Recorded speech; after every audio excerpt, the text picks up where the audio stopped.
A video uploaded on social media in June, purportedly by Islamic State militants.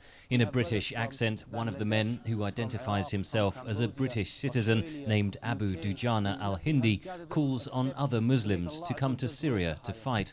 This is a message to the brothers who stayed behind. Wallahi ya ikhwa, you need to ask yourselves what prevents you from coming to the land of Izzah, what prevents you from joining the ranks of the Mujahideen. The gruesome beheading of American journalist James Foley appears to have been carried out by a British Islamic State militant. Foreign fighters are a valuable asset for the Islamic State, says terror expert Hannah Stewart of the Henry Jackson Society, a British-based policy group.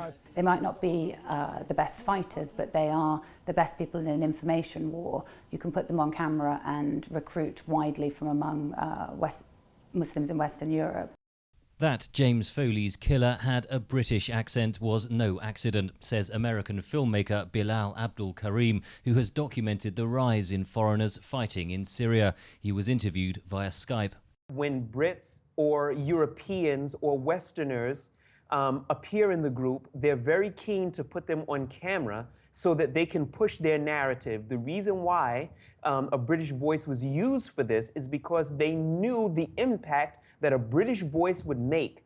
After starting out as a militant group fighting local conflicts, the Islamic State is now seeking international recognition, says Afzal Ashraf of the Royal United Services Institute. What they want is to spread their ideology, they want recognition, they want support, and they will want to get that recognition and support from across the world, but particularly from Western countries. This video from February purports to show a British fighter in Aleppo carrying out a suicide bomb attack.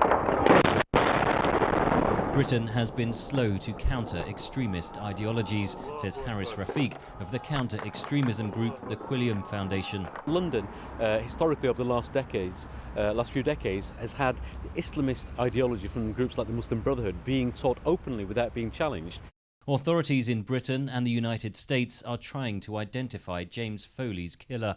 The Islamic State's use of online technology provides opportunities for security services, says Professor Peter Neumann of the International Centre for the Study of Radicalisation at King's College London. They will speak to other foreign fighters on Twitter, on Facebook, on WhatsApp, on Skype. And of course the intelligence services are monitoring these conversations. British authorities are appealing to Muslim communities to help identify James Foley's killer. They acknowledge that bringing him to justice will be extremely difficult. Henry Ridgwell for VOA News, London.